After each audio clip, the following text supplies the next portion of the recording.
Hola amigos, ¿en tu hogar habita Dios? Te hago esta pregunta porque el Señor está a la puerta llamando. Ábrele, invítalo a cenar.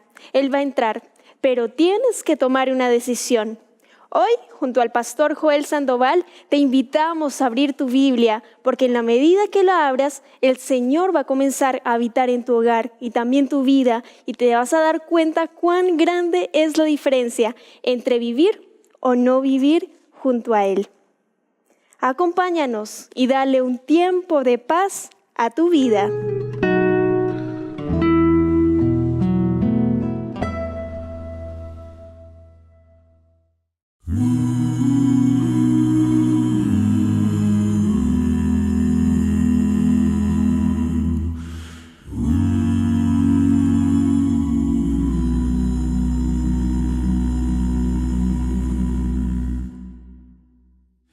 Ya el día se aproxima cuando Cristo volverá.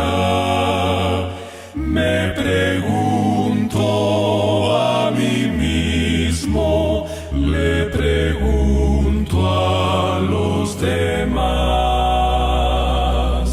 Al venir, al venir, al venir, al venir, mi Cristo listo me hallará. Mis pecados Él borró. Tengo en mí su eterna paz. Listo estoy para morar con Él. Las señales nos anuncian que muy pronto volverá. Estas cosas me pregunto, ¿cuándo te conmoverán? Al venir, al venir, al venir, al venir, mi Cristo listo te hallará. Tus pecados Él borró. Tienes tú su eterna paz. Listo estás para morar con Él. Listo estás para morar con Él.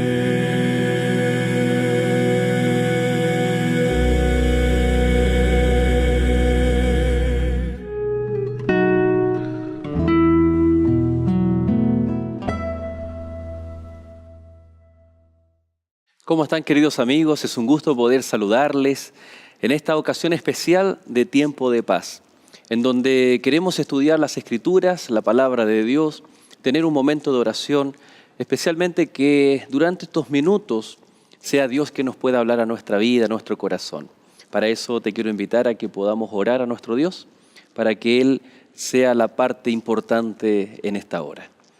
Querido Dios y Padre, en esta hora muchas gracias te damos porque estamos junto a nuestros amigos con la intención de abrir tu palabra y escuchar tu voz. Pedimos que el mensaje celestial sea a través de tu palabra lo que nosotros queramos para nuestra vida conforme a tu santa y divina voluntad. Bendícenos, lo pedimos en el nombre de Jesús. Amén. Muy bien, durante toda esta serie que estamos dando inicio, ya que es una serie bastante extensa, porque cuando hablamos del santuario no solamente nos restringimos a lo que ocurrió a partir del libro de Éxodo hasta el libro de Números o el mismo Deuteronomio, sino que el santuario de Dios o las enseñanzas de Él trascienden todos los tiempos, las edades, las culturas, y no solamente nos damos cuenta que es para el pueblo hebreo, sino que vemos que esta enseñanza bíblica del santuario es el paralelo o el medio por el cual Dios tiene para enseñar un plan de salvación. Plan de salvación universal, por lo tanto trasciende a las edades, los tiempos, incluso a los libros bíblicos. Ya hemos visto algunos elementos del libro de Génesis, de los primeros inicios, y el desafío es poder culminar con nuestros días finales, con el santuario, pero a la luz del libro de Apocalipsis. Pero ya vamos a ir para allá. Hemos estado durante estos capítulos viendo los orígenes, aquellos sacrificios que estaban tal vez manifestando algunos elementos pedagógicos que el pueblo o que los patriarcas estaban comprendiendo. El día de hoy nos vamos a concentrar en el libro de Génesis, el capítulo 22, en tal vez uno de los más completos o significativos sacrificios que ocurren en la historia bíblica. El capítulo 22 de Génesis nos habla precisamente del sacrificio particular que Abraham realiza para Dios, pero tratándose de su propio hijo. El contexto, todos conocemos, en el capítulo 12 de Génesis, Dios le da una promesa a Abraham, en ese tiempo se llamaba Abram, el cual haría de él una nación grande y sería bendición para muchas naciones, muchas familias de la tierra. Pasó el tiempo y en el capítulo 15 dice que Abraham nuevamente le pregunta a Dios y Dios le ratifica aquella promesa. Y así el capítulo 17 posteriormente dice que Abraham, desconfiando del cumplimiento de la promesa divina, él comienza a intentar tener hijo de acuerdo a la cultura como la sociedad en aquel tiempo lo hacía. Si la esposa era estéril, no podía tener hijos, entonces podía tomar a la criada de ésta para que le diera descendencia. Y fue así como nació Ismael, porque Abraham se llegó junto a la criada de su esposa, a Agar, pero no era el hijo de la promesa, no era aquella descendencia de la mujer que iba a permitir la llegada del Mesías. Y pasan los capítulos y pasan los años y Abraham junto a Sara no aún tenían hijos. En el capítulo 18 Dios le ratifica y le dice, mira, de ti saldrá el hijo y además de Sara. O sea, le estaba diciendo que claramente Ismael no era el hijo prometido. Pero avanzan los años y la verdad que fueron alrededor de 25 años desde que Dios le da la promesa a Abraham acerca de tener hijos, tener herencia, 25 años hasta que nace su hijo llamado Isaac, el hijo de la promesa, el hijo anhelado y esperado. Obviamente esta promesa de este primogénito, como es reconocido, es un primogénito, pero no fue el primer hijo de Abraham, pero recibe ese nombre por la condición y por la situación que él tenía. Era el hijo que iba a permitir que el pueblo de Dios siguiera en su cronología, en su genealogía, hasta llegar al cumplimiento del Mesías. El capítulo 22, como decíamos, es muy interesante porque dice, aconteció después de estas cosas que Dios probó a Abraham y le dijo, Abraham, y éste respondió, aquí estoy. Y Dios le dijo, toma ahora a tu hijo, tu único, Isaac, a quien amas, y vete a tierra de Moría y ofrécelo allí sobre uno de los montes en holocausto para mí. Aquí la verdad que uno puede inferir muchas cosas. Dios le dice, Abraham, toma a tu único hijo. Y la pregunta obvia es, ¿Isaac era el único hijo que tenía Abraham? Claro que no, porque antes había tenido a Ismael, fruto de la relación con Agar, la criada de Sara, su esposa. Pero la palabra único no es solamente para designar o identificar a un hijo único, al único hijo nacido. En este contexto Dios va mucho más allá. Es el único capaz de cumplir la promesa. Es ese eslabón de una cadena que va a culminar con la llegada del Mesías, Cristo Jesús. Por lo tanto, esa palabra único ya está asemejándose al unigénito Hijo del Padre, Hijo de Dios, quien es Cristo Jesús, el cual también es llamado del primogénito de Dios, y no tiene nada que ver con que Dios, todos somos sus hijos, y el primero de los hijos o el primer ser nacido en el universo es Cristo Jesús. No, porque la Biblia dice que Isaac era el único hijo de Abraham, pero en el contexto del cumplimiento de la promesa. Cuando la Biblia dice que Cristo Jesús es el primogénito de toda creación, significa que es el único de toda la creación capaz de dar su vida por salvación y el rescate por nosotros los pecadores. Es el primogénito, pero no necesariamente el primer nacido, porque Cristo Jesús es eterno igual que el Padre. No es que primero fue el Padre y después el Hijo en un nacimiento posterior en donde el Hijo es inferior al Padre. No. El Hijo es la misma esencia y sustancia que Dios Padre. Y luego le dice, Isaac, a quien tú amas. Es decir, era el hijo amado. ¿Será que Ismael no era amado? Es que cuando es el hijo prometido, el hijo de la promesa, entonces era el hijo amado.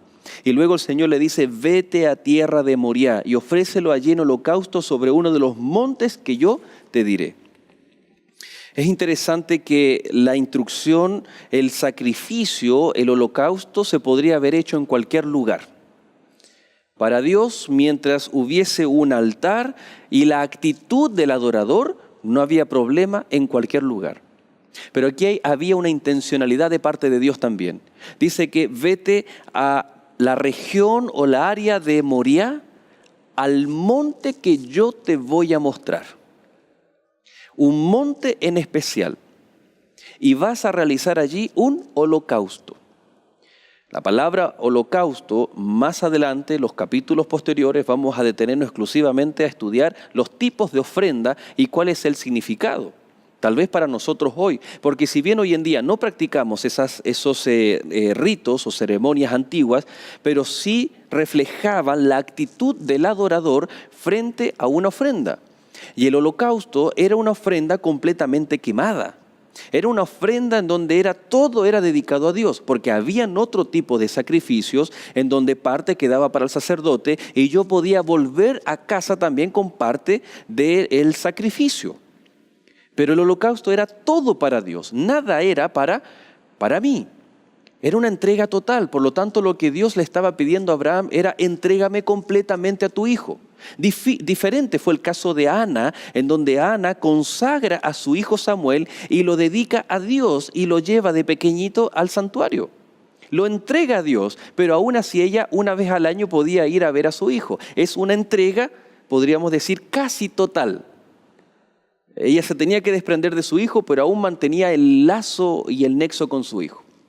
El caso de Abraham es diferente, porque Dios le pide un holocausto, su hijo en holocausto, es decir, una ofrenda completa para mí. Es decir, tú de alguna forma te tienes que desprender de todo tu hijo. El texto bíblico dice que Abraham es el padre de la fe, amigo de Dios. Y este era el momento en el cual Dios estaba estableciendo los parámetros necesarios para el servicio de los sacrificios y posteriormente el santuario. Era a través de la fe. Todo este servicio, la obediencia a Dios, involucra en primer lugar la fe. ¿Por qué yo obedezco a Dios? Porque creo y confío en Él, porque lo conozco, porque tengo fe y confianza en Dios. Existen tal vez muchas personas que creen o pretenden creer que el cristianismo es un conjunto de reglas, de normas que hay que seguir obligatoriamente. Algunos dicen, tu iglesia no te permite hacer esto y esto otro. No, no se trata de una iglesia, no se trata de un líder religioso, no se trata de tal vez un simple cúmulo de creencias o estatutos o normas bíblicas. Se trata de una respuesta. Se trata de la fe, es confiar en Dios y saber que Dios de alguna manera va a actuar. En el caso de Abraham, Él sabía, porque la historia dice que iban junto con sus criados, llevaban un asno, un burro, con las maderas. Entonces llegó el momento en que ellos se iban acercando al monte señalado por Dios y desatan la madera del burro, del asno, y le dice a los criados: ustedes permanezcan aquí, porque yo y el muchacho iremos a adorar a Dios y volveremos. Interesante, porque Abraham de alguna manera, a través de la fe, creía en su Dios, creía que Dios de alguna manera le iba a devolver a su hijo. Creía en un Dios de la resurrección, creía en un Dios poderoso, en un Dios dador de la vida, claro que sí.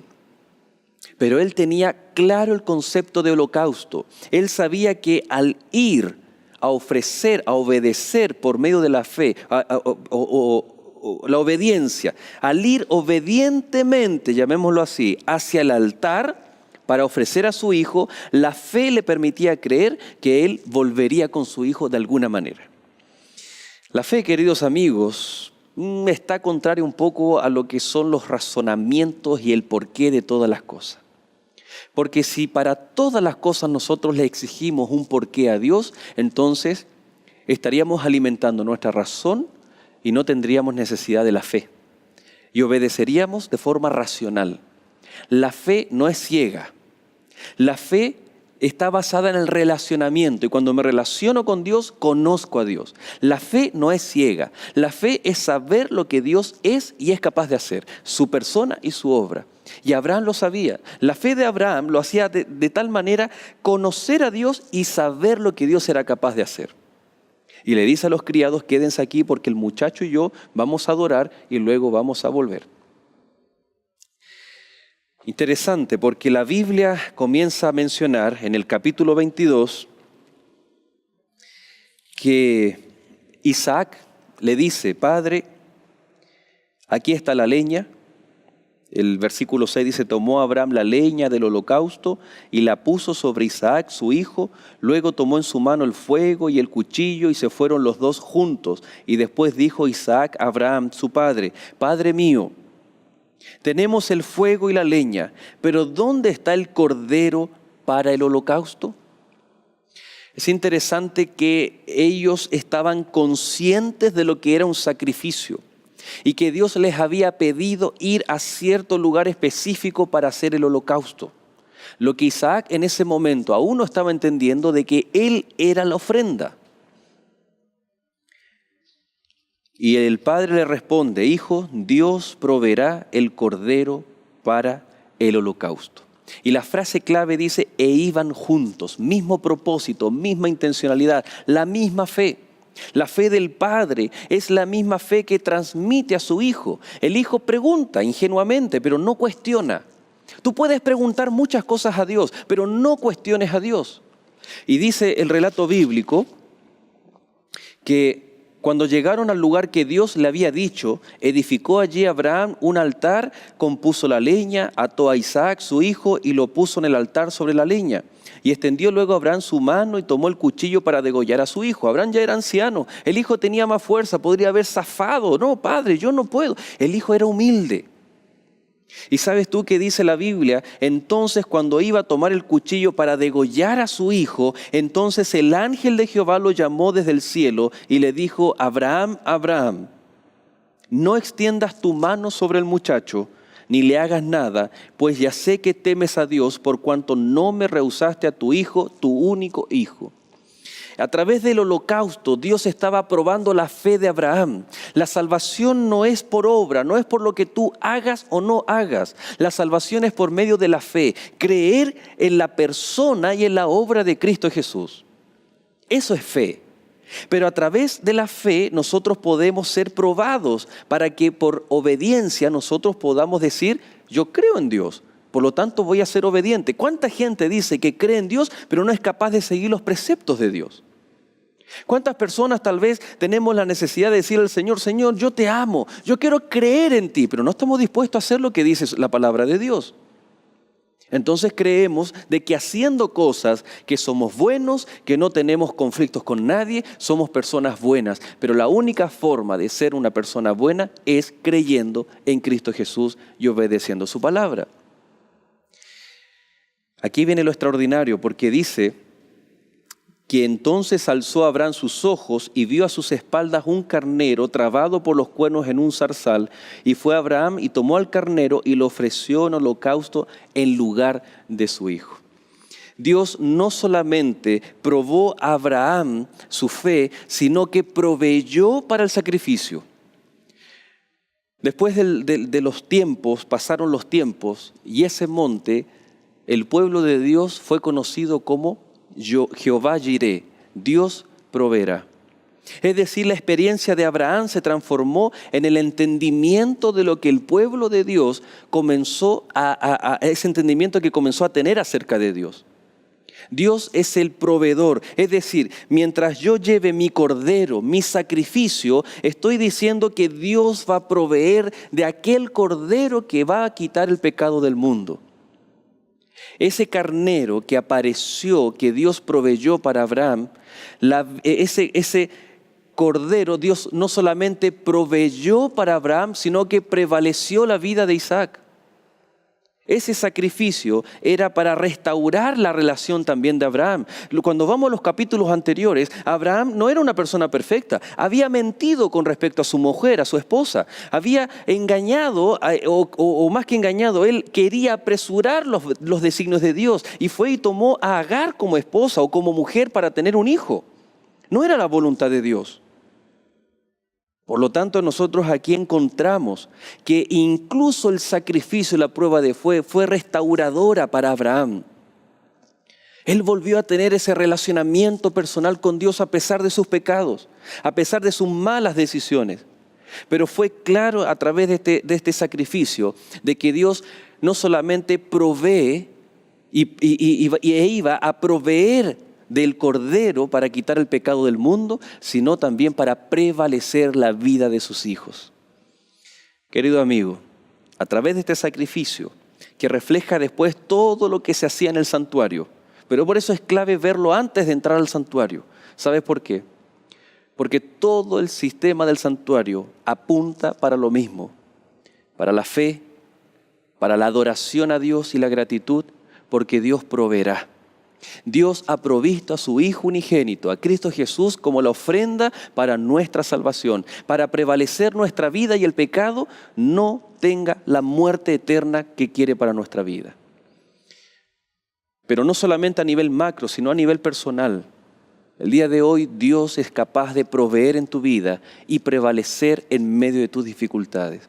Y si tú aceptas al Señor, y si tú eres una persona que quiere decir, Señor, yo considero que no tengo fe y me gustaría pedir fe para creer más en ti, para independiente si comprendo o no comprendo los problemas, el porqué de las cosas, yo quiero confiar en ti. Quiero obedecer y que mi obediencia sea fruto del amor para que tú proveas de salvación para mi vida y para que prevalezca mi vida por la eternidad.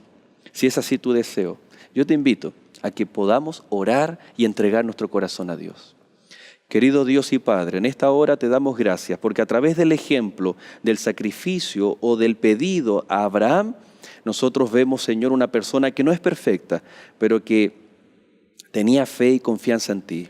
Ayúdanos, Señor, a nosotros a conocerte más, a relacionarnos contigo, tener fe, para que tú puedas proveer de salvación para nuestra vida. Gracias, Señor, porque el plan de salvación dice que nosotros debíamos morir, pero Cristo Jesús es la ofrenda que sustituye nuestra culpa. Él cargó nuestros pecados, nuestra culpa, y hoy podemos tener vida eterna solamente y gracias a Cristo Jesús. Oramos en su nombre y entregamos nuestra vida en el nombre de Jesús. Amén. Que Dios te bendiga, que Dios te acompañe y será hasta un próximo capítulo.